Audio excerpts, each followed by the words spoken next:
Muy bien, hoy es 7 de febrero del 2025. Ayer inició el juicio oral contra el señor expresidente Álvaro Uribe Vélez. Vamos a ver aspectos importantes en estos breves minutos, así que sígueme por favor.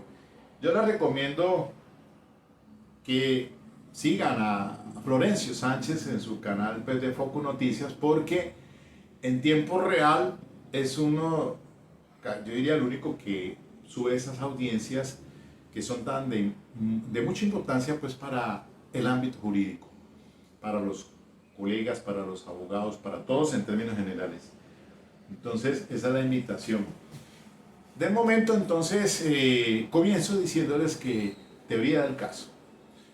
Cuando estuve el año pasado en una conferencia online con una capacitación de cohorte en interrogatorio y contrainterrogatorio con los de Medellín, de Giovanni Bots, y ahí se expuso un doctor el día 29 de octubre el tema sobre particularmente teoría del caso, el doctor Sebastián Gómez. Y así, muy sucintamente, ¿qué es teoría del caso? Entonces, entre otras cosas, es lo siguiente, miren, lo que pasa es que tengo aquí el papelógrafo y permítanme ustedes entonces leer lo siguiente. Es simplemente una historia lógica y persuasiva sobre lo que realmente sucedió. Debe ser consistente con la evidencia confiable y la percepción del juez. La teoría del caso debe combinar su evidencia no controvertida y su versión sobre la evidencia controvertida, que se presentará en el juicio a modo de historia. La Corte Constitucional entiende la teoría del caso como una formulación de hipótesis que cada parte pretende sea acogida y aceptada por el juez en la sentencia. En suma, la teoría del caso es la hoja de ruta del litigante que contiene la versión de los hechos que expondrá, la particular forma que presentará, las pruebas con las que acreditará y las consecuencias jurídicas que en su criterio se desprenden de las premisas fácticas que defenderá. Van a escuchar ustedes atentamente ahorita, muy breve, la fiscal de este caso, que el lunes 10 a las 8:30 expondrá su teoría del caso el abogado defensor del doctor Jaime Granados. Y ahí hay unas situaciones que me parece particular pues precisarla, porque entre otras cosas Álvaro Uribe dice que quiere también hacer una exposición sobre teoría del caso. Yo como estrategia, siendo su abogado, le digo, mejor quédese callado. Esto es fiscal, ente acusador, defensa. La defensa es el que técnicamente va a presentar entonces su teoría del caso. ¿Qué es lo que el litigante, en este caso la fiscal ha sido puntual y ahorita vamos a escuchar su intervención, a dónde va dirigido? Cómo la fiscal muy puntualmente dice esto y esto es lo que va a demostrar en el juicio oral. A su turno el señor defensor tendrá que hacer lo propio. Pero si el señor Álvaro Uribe, pues obviamente que él está en su posición de hacer una exposición de como una teoría del caso, pero es que él es el acusado, por más abogado que sea. Yo como que capto allí siempre con un pie a la defensiva, entonces puede hacer que eso sea perjudicial. Es mi punto de vista respetuosamente. Yo no lo dejaría hablar. Que hable después de que haya el debate probatorio, porque entre otras cosas están corriendo contra el reloj debido a que esto prescribe en octubre. Yo les estaba mencionando, les mencioné el caso en el video anterior sobre la sentencia de revisión de la Corte Suprema de Justicia, que pues en este caso del señor pues que fue condenado por 40 años por presunto homicidio, por el homicidio de del hermano de Carlos Pizarro, y que cómo ahora entonces aparecen unas pruebas después que nunca fueron debatidas en el juicio, y cómo fue un montaje por fraude contra él que se cometió y se fue condenado injustamente, que ahorita la Corte entonces ordena revisar un juez de conocimiento nuevamente, e incluso por encima el tema de la prescripción, para que pues obviamente dándole cabida a las recomendaciones de la Corte Internacional de Derechos Humanos. Pues no estamos muy lejos con el caso del señor Álvaro Uribe, porque se trata de un fraude procesal y de soborno por todo el tema de Iván Cepeda, que había sido denunciado años atrás y que después se revirtió, fue la cuestión, una investigación contra el hoy Álvaro Uribe, antes presidente de la República. Pero entonces, vamos a ver qué va a pasar en ese debate, que lo estoy esperando ansioso, porque ahí es donde se van a medir las fuerzas que tiene la Fiscalía y en el contrainterrogatorio de la defensa. Por eso yo diría, pues este abogado tiene que estar presente físicamente. Ojalá el próximo lunes a las 8:30 de la mañana, allí presencialmente. Siempre he discutido que esto virtual no, presencial, y lo dijo el presidente. Si a mí me ordenan, yo voy, pues es que debería estar presente. Por supuesto, lo mismo la defensa, o la bancada de la defensa, porque ahora viene un tema bastante álgido en el debate probatorio. Pero bueno, sin más, entonces escuchemos a la fiscal del caso, y entonces... Y le agradezco mucho que me permita la participación virtual, que no es como dijo aquí el doctor Villar, para eludir el juicio. Ya, señor Uribe, ya está decantado, ya, perdón. Esta mañana, señora juez, con esto termino, le dije muy claramente las razones por las cuales respetuosamente le pedía que me permitiera la asistencia virtual, y también le dije, señora juez, cuando usted considere en ocasiones excepcionales que yo debo acudir a hacer presencia, a hacer participación, atender presencialmente el juicio, estaré listo. Desde ya le pido que cuando mi defensor tenga vaya a exponer la teoría del caso para defendernos, después de él, como acusado que soy, en mi derecho a la defensa material, me permite el uso de la palabra, y para ese efecto procuraré estar en su despacho, señora juez. Gracias, señor procesado. Entonces hemos de entender que su declaratoria es de inocencia. Señora fiscal, tal como lo demanda el artículo 371, tiene usted el uso de la palabra para que proceda a exponer su teoría del caso, doctor León.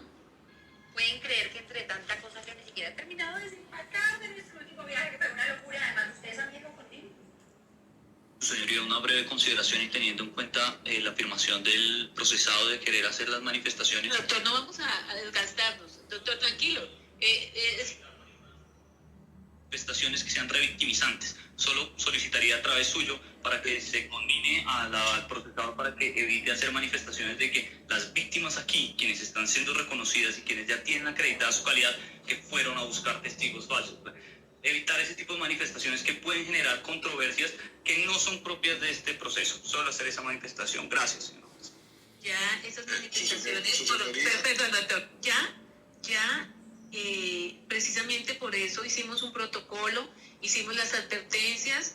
¿Qué fue lo que el despacho textualmente, y lo repito, debemos observar y exigir mesura, seriedad, ponderación y respeto en sus relaciones con los servidores públicos, colaboradores, auxiliares de la justicia, la contraparte, abogados y demás personas que interpongan en los asuntos de su profesión, de acuerdo con lo estatuido en la ley 1123 del 2007. Por lo menos, por lo tanto, pues sobra hacer y recalcar aún más esas situaciones y desgastarnos en este trámite. Entonces, señora fiscal, si usted...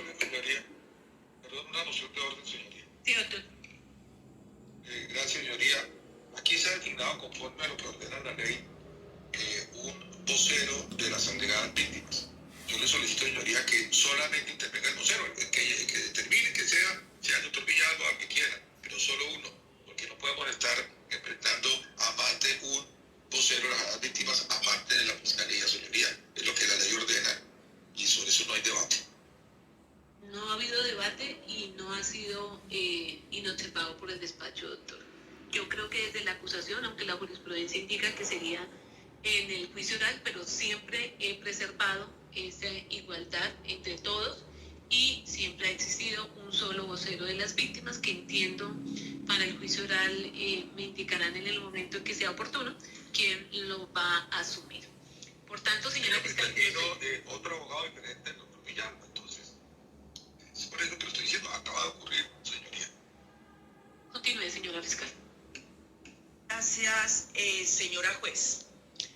La Fiscalía General de la Nación probará en este juicio oral ante usted, más allá de cualquier duda razonable, en primer lugar la existencia y configuración de las conductas punibles de soborno en actuación penal cometidas en concurso homogéneo y sucesivo, y en concurso heterogéneo con la conducta de soborno y fraude procesal también cometido en concurso homogéneo.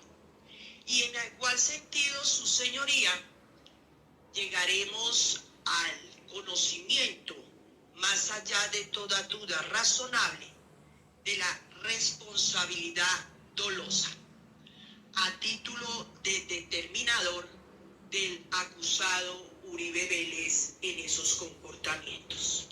Y será su señoría, con las pruebas que le decretó a la Fiscalía y a la bancada de las víctimas, las que se logrará esa convicción para que al final de este juicio usted emita sentido de fallo condenatorio.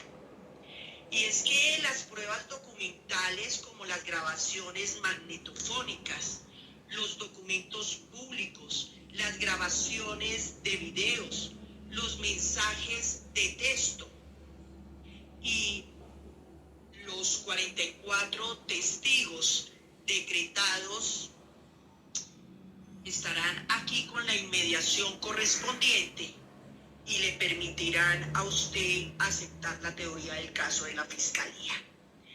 Y en este uso de la palabra, no me extenderé en hablar de cada una de las extensas pruebas documentales y testimoniales ya decretadas y que tanto hemos repetido, sino señalaré esos aspectos fundamentales que darán la razón al final de este juicio a la Fiscalía General de la Nación.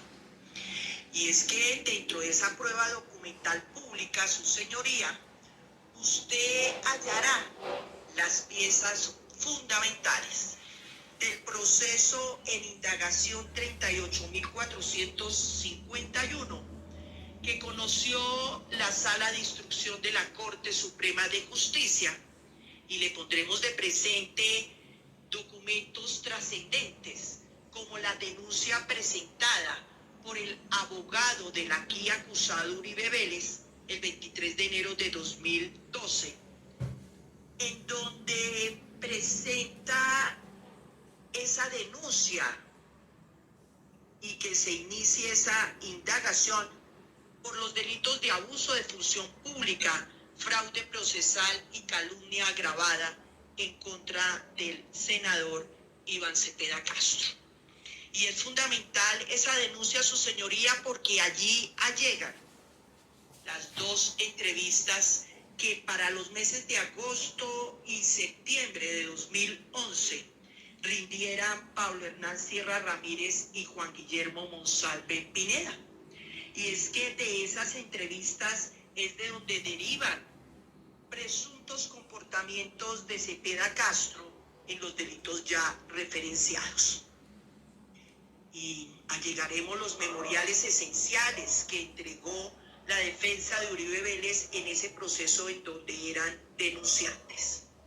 Y su señoría, quedará para usted muy claro una fecha muy importante. Es el 16 de febrero de 2018, fecha en la cual la Sala de Instrucción de la Corte Suprema de Justicia dictó un auto inhibitorio a favor de Iván Cepeda Castro y dispuso la compulsión acusa de copias. Y entonces, durante ese trámite del proceso 38451, los memoriales que se allegaron, las pruebas que también adjuntaran los allí denunciantes, pero sobre todo ese auto inhibitorio 16 de febrero de 2018, es importante en este caso para ver cómo desde allí se activó la necesidad del hoy acusado de determinar a varias personas para peregrinar por las cárceles colombianas y lograr manifestaciones contrarias a la verdad que llegaron a afirmar esas entrevistas rendidas en agosto de 2011 tenían contenido mendaz para propiciar decisiones de la Corte, pero que llevaron, entre otros, al inicio de este proceso. Y el desfile probatorio permitirá a usted, señora juez, escuchar esas entrevistas y escuchar bajo la gravedad del juramento, entre otros, al senador Iván Cepeda Castro, quien, repito, bajo la gravedad del juramento le dará a usted a conocer los antecedentes, lo que sucedió en esas entrevistas, con quién concurrió, por qué lo hizo y lo sucedido hasta el día de hoy. Y de allí establecerá cómo esas entrevistas no solamente hablan por sí sola de la narración concatenada y clara que hace Pablo Hernán Sierra y Juan Guillermo Monsalve Pineda en los cargos que realizaron en contra de Uribe Vélez, sino que contaremos con Juan Guillermo y con Pablo Hernán, quien aquí, bajo la gravedad del juramento, a su señoría relatarán su historia de vida criminal y las razones por las cuales tuvieron el conocimiento directo de esos hechos realmente ocurridos.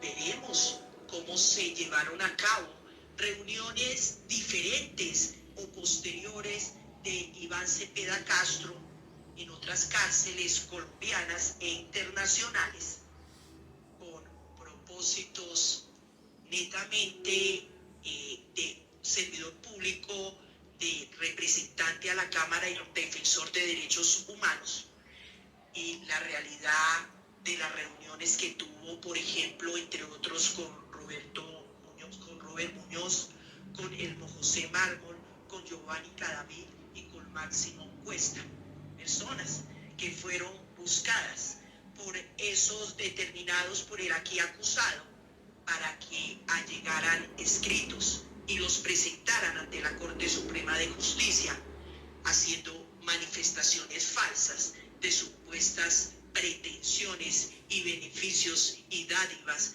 entregadas por Cepeda Castro para que hicieran todo un montaje en contra de Uribe Vélez. Y señoría, usted verá que después de ese 16 de febrero de 2018 aparece Diego Javier Cadena con calidad de abogado, jamás defensor de Uribe Vélez, y hace esas visitas carcelarias buscando, eso sí, retractaciones falsas a través de prebendas económicas y beneficios dentro de procesos penales.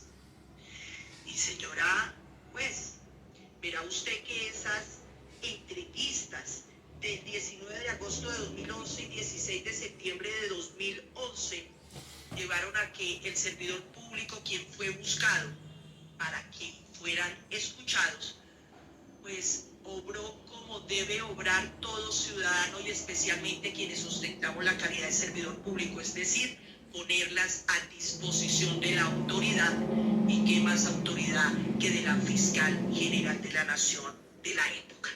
Eso quedará claro, señora juez, con las pruebas decretadas.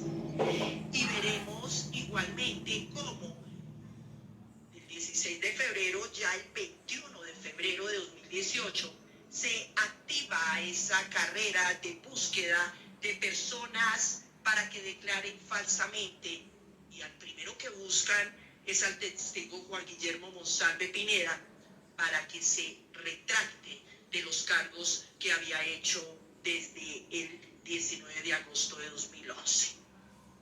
Y será esta persona respaldada en las primero grabaciones que realizó desde el 22 de febrero de 2018 de las reuniones que sostuvo con los enviados de Uribe Vélez, Diego Javier Cadena y el interno Pardo Hash, quien no solamente aquí lo dirá en forma presencial, sino respaldado en grabaciones que no dejan mentir, cómo querían que faltara a la verdad cuando desde 2011 venía sosteniendo la verdad de lo acontecido en la finca Guacharacas y luego de que hubo de abandonar esta.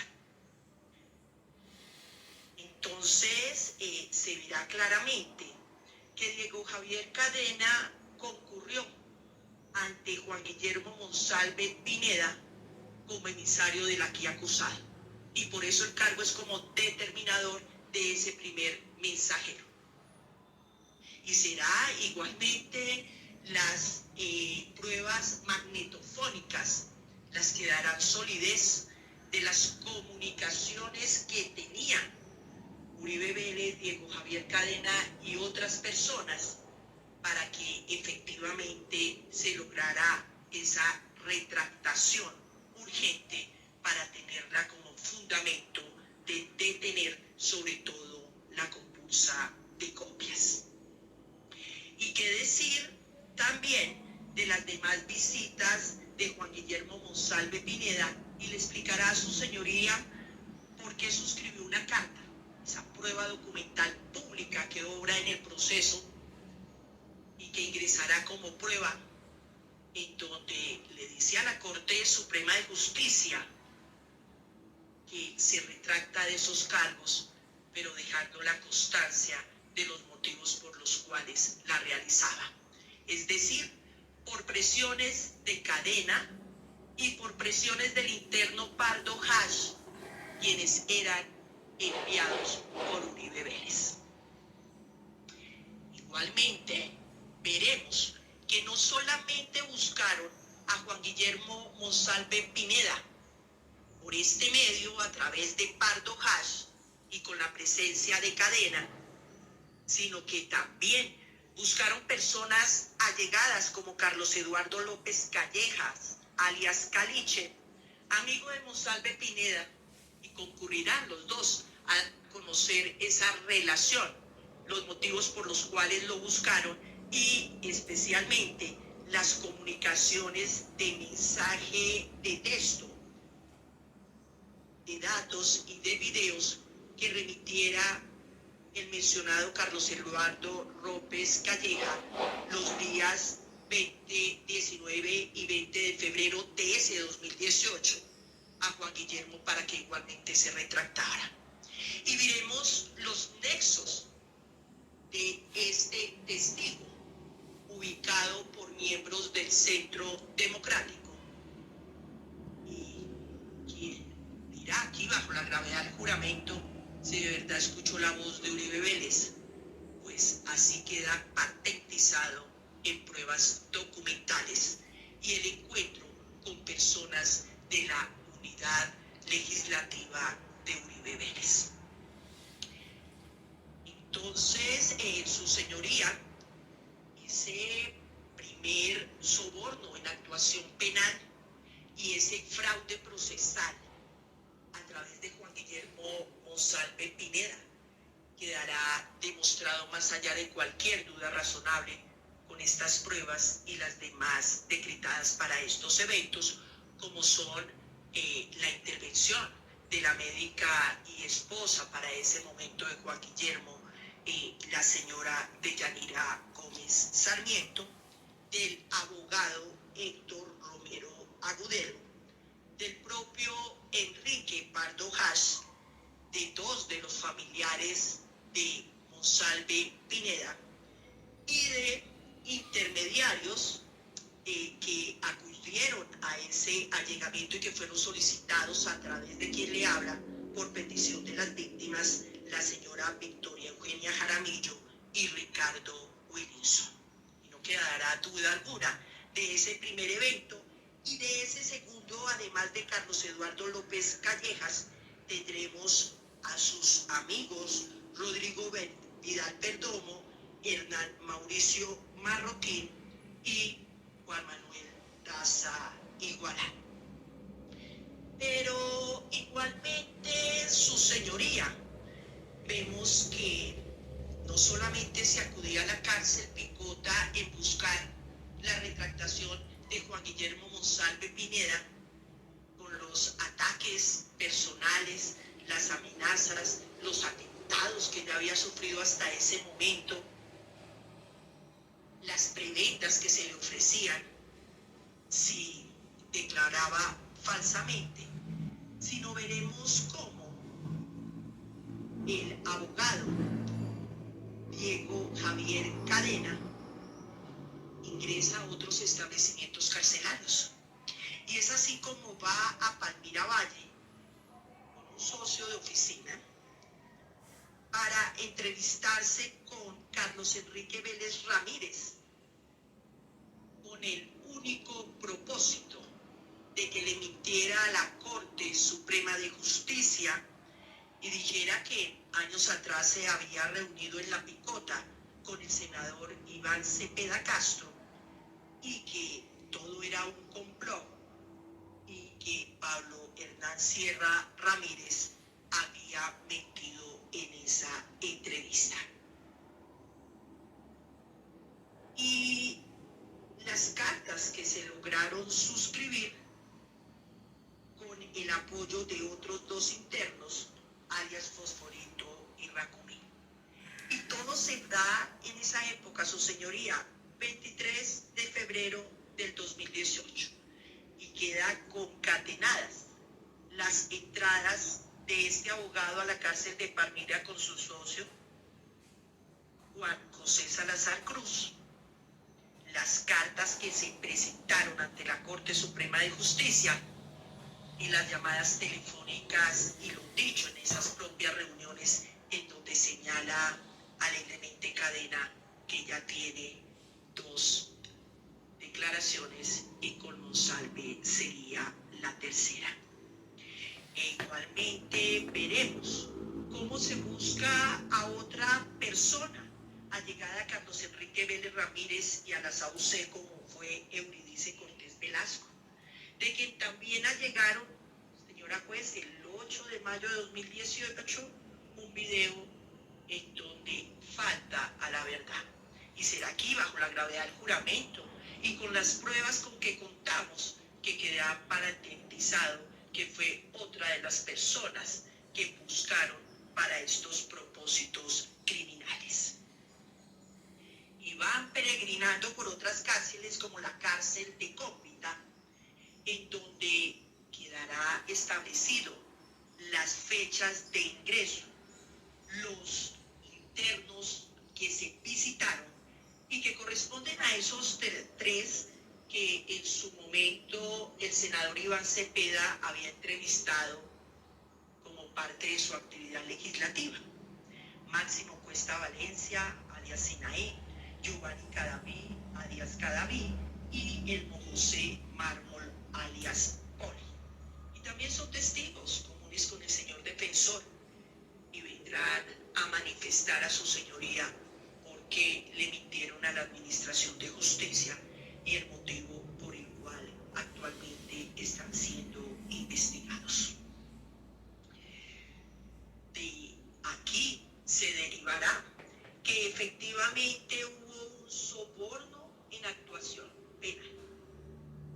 ¿Con qué propósito, su señoría, de llevar ante la máxima autoridad de la justicia ordinaria colombiana, Corte Suprema de Justicia, declaraciones falsas con el único propósito de tratar de detener este compulsa de copias, pero que llevó fue a que se iniciara esta actuación que hoy convoca y que ha permitido, con todas las pruebas practicadas en Ley 600 ante la calidad de aforado que tenía Uribe Vélez, a que efectivamente por la renuncia voluntaria que realizara a ese fuero, sea aquí, en este trámite de Ley 906, que se haga el desfile probatorio respectivo.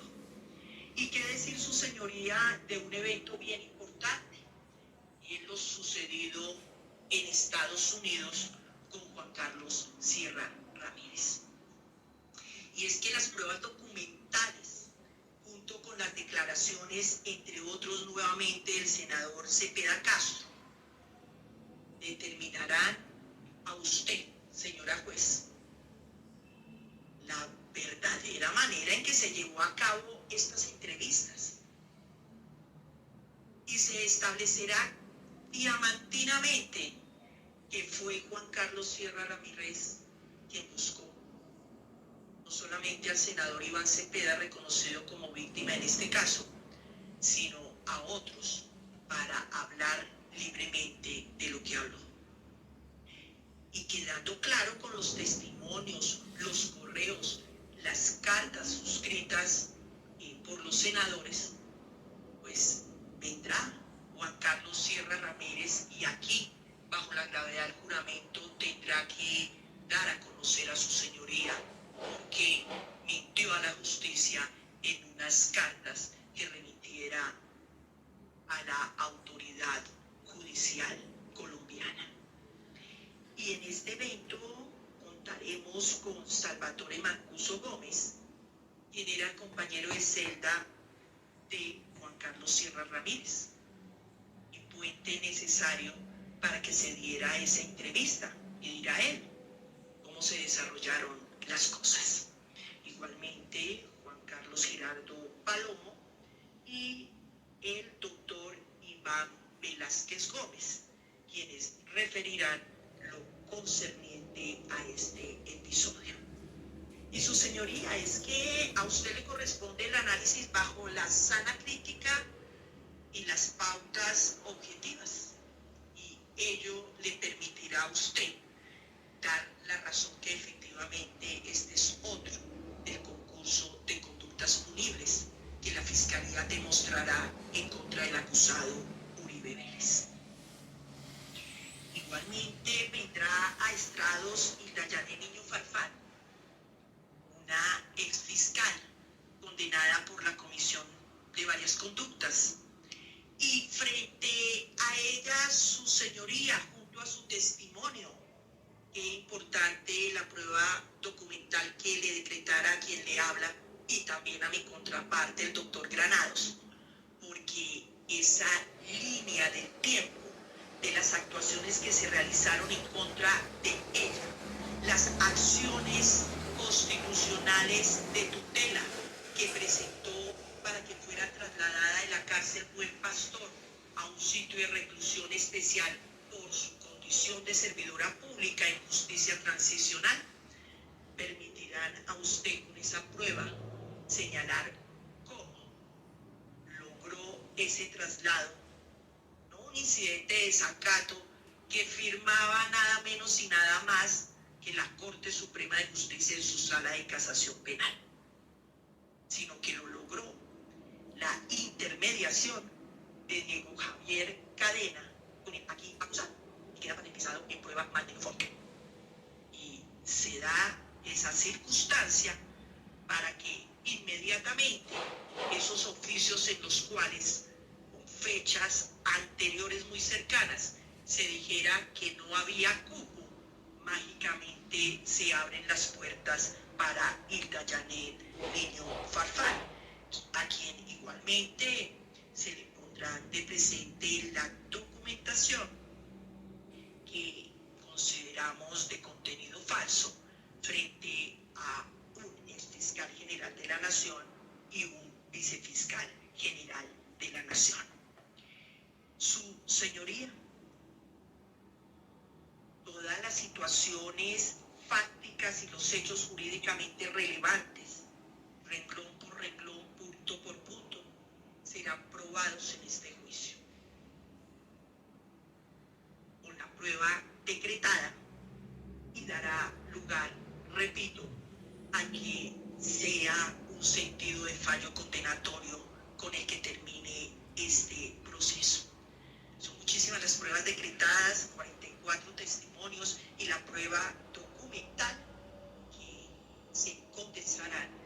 Y lo que deseamos como Fiscalía General de la Nación es iniciar esa práctica probatoria, como estamos interesados todos, para que se ponga una sentencia condenatoria como punto final a este proceso.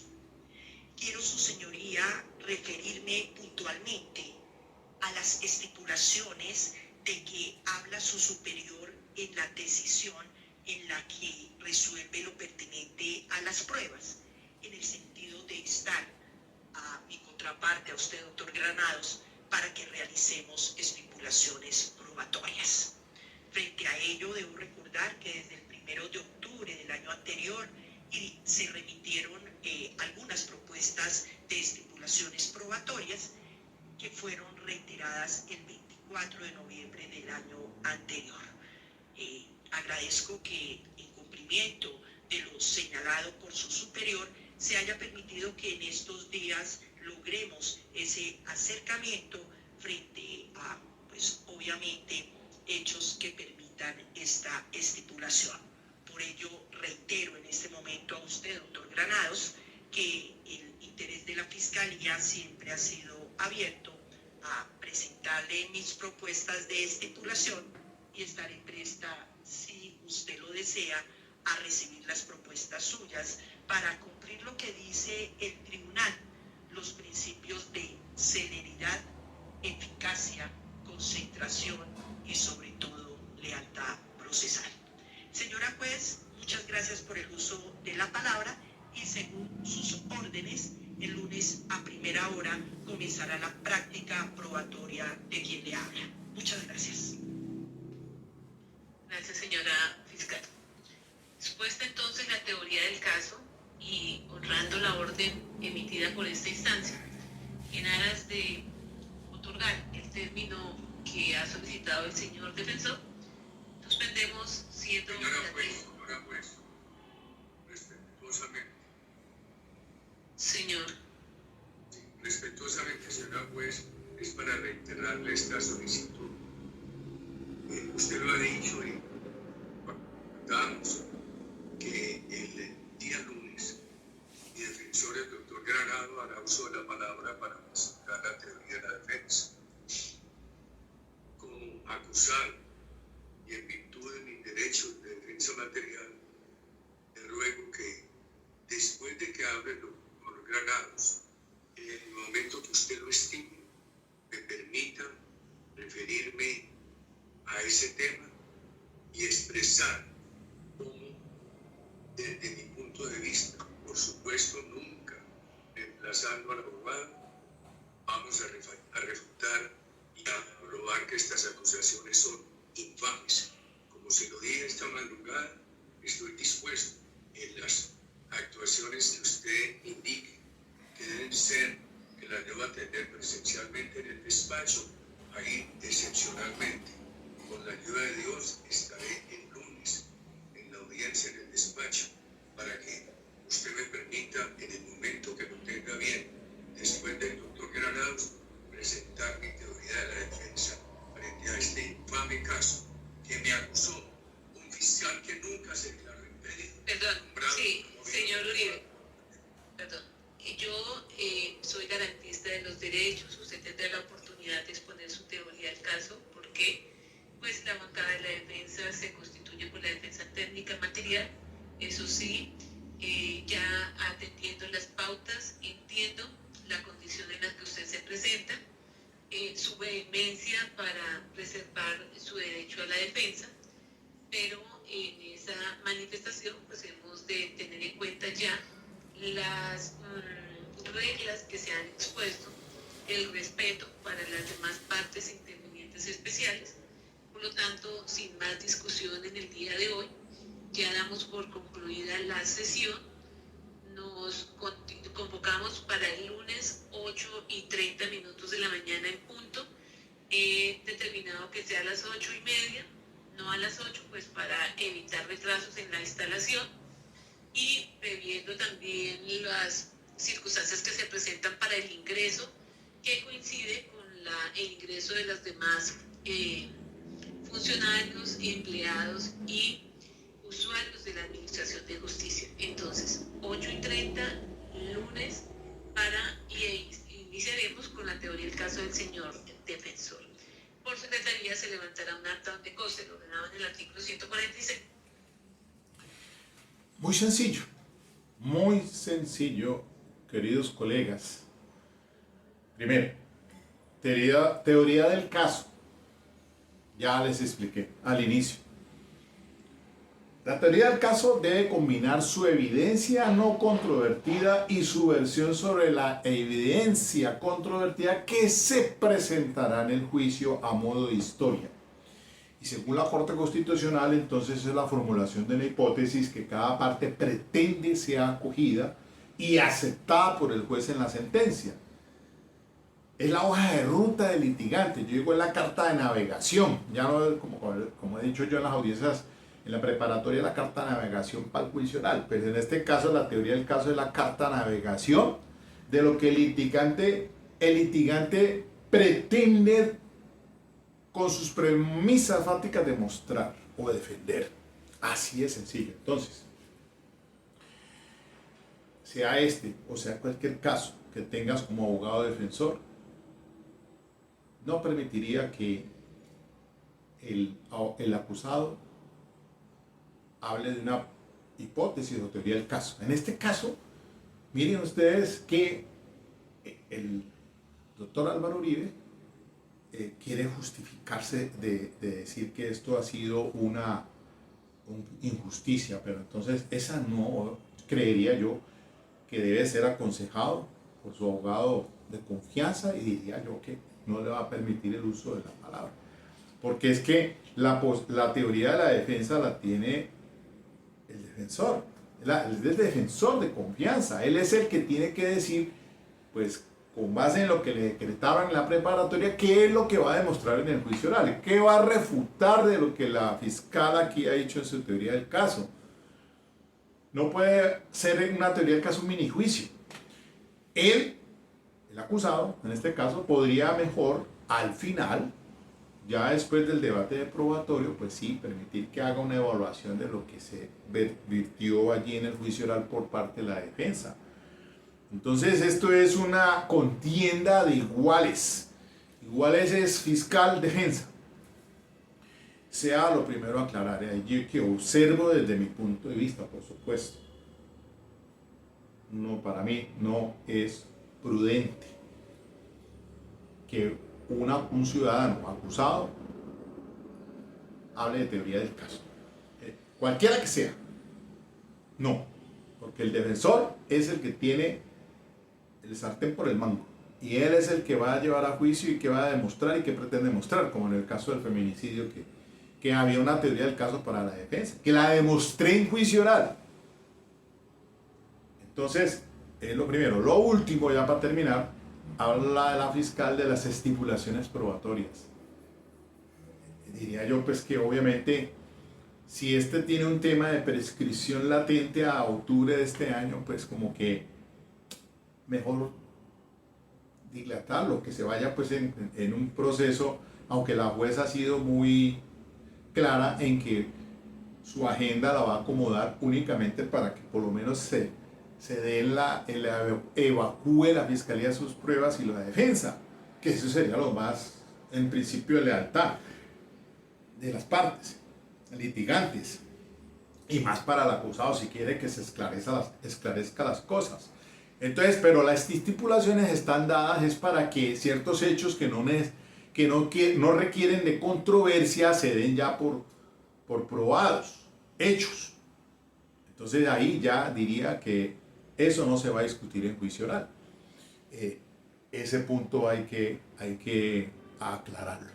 Bien, finalmente ya nomás, yo quería hacer una exposición de lo que es teoría del caso. Entonces, ¿que es un imperativo para la fiscalía? Sí. ¿Que la defensa está obligada? No. Pero si tiene una teoría del caso para probarla, que resista la crítica, pues llévela. Claro que sí.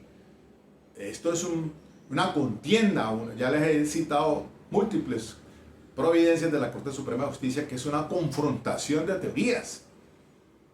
¿Ya? Entonces, habrán casos donde no hay teoría de la defensa. Simplemente se va a juicio, a una controversia, a refutar lo que tiene la fiscalía. Y entonces ahí vienen todos los temas de prueba y de dogmática. Entonces, por eso, esencial que cojan y aprendan muy bien la técnica del interrogatorio y el contrainterrogatorio. Aquí quiero ver al señor Jaime Granados.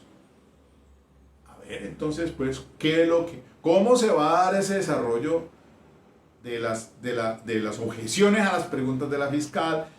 ¿Cómo va a ser la intervención en el contrainterrogatorio? Ahí van ustedes a ver vamos a tener pues para la academia, para ustedes jóvenes que están terminando sus carreras y nosotros los abogados, ver entonces si las técnicas están dadas, porque pues allí lo esencial de allí, estos juicios son de contrainterrogatorio, interrogatorio y contrainterrogatorio. Eso sí es esencial, y diría yo que el doctor Jaime Granados, con todo respeto, debe estar presente el lunes, claro, porque no una cosa virtual y otra cosa es presencial. Lo mismo está diciendo el presidente, listo, que se va a presentar el lunes, sí, preséntese, ojalá que esté allá presente. Pero la defensa debe estar presente.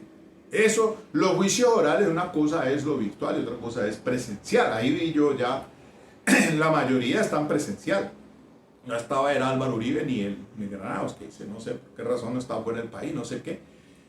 Pero como es una bancada de defensa, no solamente es él. Entonces, estamos atentos a esa contienda del debate probatorio que se viene. Por el momento, pues en la teoría del caso, escucharemos a ver qué va a decir el doctor Jaime Granados. ¿Qué les diría yo? Vamos a ver.